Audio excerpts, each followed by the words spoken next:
Thanks everybody for joining us. This is the second webinar as we get ready for the next round of the observation visits through the Kentucky Striving Readers Project. Today's agenda is pretty quick. We'll do a quick overview, won't spend a lot of time on that. We talked more about that in the last webinar, but then we'll take the three big chunks, the classroom observation tool, the building walkthrough tool, and the performance guide, and walk through those a little bit. It won't give us the kind of reliability we would use in a evaluation kind of performance, which is a really great thing for us to start off with. Remember, what we're looking at here is not an evaluation, but it's an opportunity to get some information. And this is a formative process, not an evaluative process. We know that teachers want to get feedback on how they're doing in the classroom, and I certainly understand that. But the participants in the walkthroughs are coming from a variety of backgrounds and have a variety different sets of understanding of the tools and the focus of the comprehensive literacy. So we can't say that there's any kind of validity to the observations we're doing. The tools have been vetted in previous research, but we do want to make sure that we're understanding these are formative tools. Dana, anything you want to add now that we're starting the recording? I don't think so. Just thanks so much for joining us, and please let us know if you have any questions in the chat box, and hopefully we can clarify what's going to happen on those monitoring visits. I'm super excited to get to do those again. I had so much good feedback, and I know that most of you guys on here gave the feedback and really enjoyed getting to meet with other districts and learn from them and talk with them. So I'm excited we're going to do this again this year. I'm going to stop for a second because I think I'm, in all the jumping back and forth, I got to the, for some reason.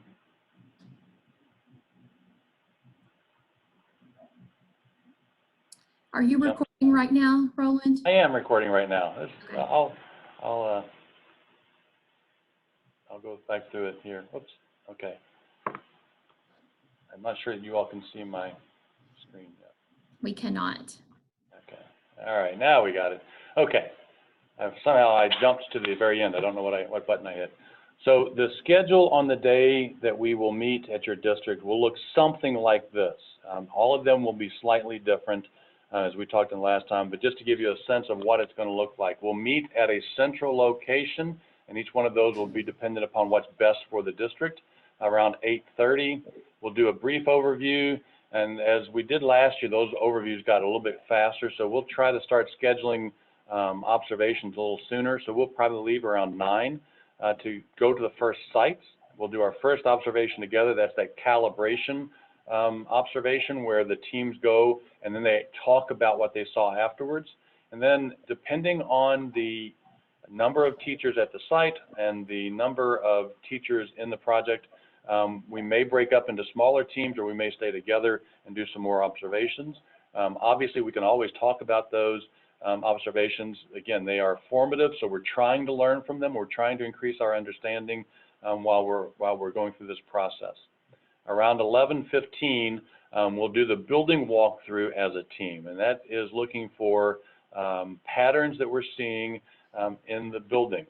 So we think about we're at the classroom level, then we zoom out to the building level, looking for some additional patterns, and then at the end of the day, when we're doing the school performance guide, we're looking at the feeder pattern level for whatever level you happen to be representing: preschool, birth through age 5, elementary, or middle high. Those 3 levels will each do a performance guide and submit that. Remember, lunch is on your own in most cases, so we give you about an hour for lunch. Then we'll start the second set of observations. There'll be an additional calibration observation starting about 12:30. And again, it will depend upon each school and bell schedules that the school has going on. And then you'll do a couple more afternoon observations, leave to get back to the central location where we'll start the school performance guide conversation around 2 and be finished by 3 o'clock. Again, real quickly for team selection, we'll have early childhood, elementary and middle high expertise, at least 2 people for each level. We encourage you to have classroom teachers make up as many members of that team as you feel comfortable with, and that there's a split between district and school leadership. Everybody has a slightly different lens, so we want to make sure we get a variety of perspectives on the process. Okay, so the building walkthrough tool is part of the is the tool that, again, looks at patterns across multiple classrooms, not just the ones I'm seeing, but the ones other people are seeing, and what we can observe in the building itself. It's the idea of building that culture of content literacy, or comprehensive literacy in a building, which is more than just practices we have in the classrooms. So you'll see that we go through this process of having the indicators just like we always do. There's no evidence, sometimes and regularly. And when we look at that, we say there's no evidence, meaning we didn't recognize it in more than one classroom, or if we did see it in the classroom, then we can put it at sometimes. If we didn't see it in any classrooms, then we would put no evidence. More than 50%, then we would say regularly. So if we were in 6 classrooms and 3 of us say, hey, I saw it in 3 classrooms, and 3 of us said we didn't see it, that would be regularly, just because it's at the 50% mark. If we were in 6 classrooms and we didn't see one of these opportunities in 4 classrooms, then we would be in the sometimes. And again, it just gives the school some patterns for them to consider. If they're important for the school, then they should look at that indicator and say, this is something we're working on, and we would like to be in the regular. So what do we need to do next time, and what are we showing the observers so that they can see this more regularly? I'm not going to read through all the indicators, but I will just pick one just to walk you through what that one indicator might look like. So the second indicator states a variety of types of print and visual resources relevant to the content area is readily available for student use.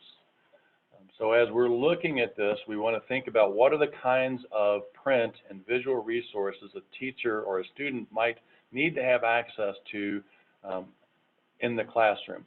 Doesn't necessarily mean that it's on their desk every time you walk in, but it also doesn't mean that it's in a box in the back of the room that's underneath 12 other stacks of materials, because then it's not readily available for student use. There should be some evidence that it is being used with some regularity. The interesting thing that comes out of this now, especially as we're beginning to move into more one-to-one settings, is, well, what happens if we have a Chromebook? Chromebook is definitely a print and visual resource, and they have access to a lot of different materials. So if you have any question, this is a case where we might ask the students how they use the Chromebook to access content. And if they say we use it all the time in the classroom, then obviously that's a regular setting. So the bottom one, the second one from the end, the teacher engages students in metacognitive reflection to think and talk about how they learn. So this is important to note the difference between peer-to-peer conversation, even teacher-to-peer conversation. This is around helping students process their learning. And so are we seeing examples of students having the opportunity to think about how they're learning the content? So I'll give you a quick example. For those of you who know me, I'm a reformed math teacher, so I try to process everything through math. If I'm working with students to be able to solve a 2-step linear equation, then I want my students to think about the process we're using in that so that they can replicate that without me. So they're thinking about the process, they're thinking about their thinking, what did I do here, and what caused me to do that? So I'm thinking about this so that I can replicate the thinking in advance next time. But again, I'm going through that, not just what was it, but how am I going to replicate that next time? How am I going to know that? What am I articulating there? So this is a little bit different than just peer-to-peer or teacher-to-student interactions, but it's thinking about metacognitively reflecting on my own learning. Again, we use the sometimes and regularly here because since we aren't looking at a full lesson, it may be that that teacher was going to do it, we just didn't see it. And so that's why we're not looking at this and saying, well, we never saw it. If we look at 6 classrooms and we see it in 2, then we can see sometimes we saw it. means it may be happening, but we do see it sometimes. Again, this is not an evaluation. We're not going to target anybody and say, hey, you're not doing content literacy, because we're not seeing regularly. We recognize this is a snapshot in one building on one given day. Dana, anything you want to add about those, the building walkthrough tool? I don't think so. We do a lot of talk. We do a lot of discussion when we get to that point. And so it's a great time for the hosting school to talk about things that they've done and for the observers to talk about things that they've seen. So it's a good time to kind of put everything together that you've seen for that day and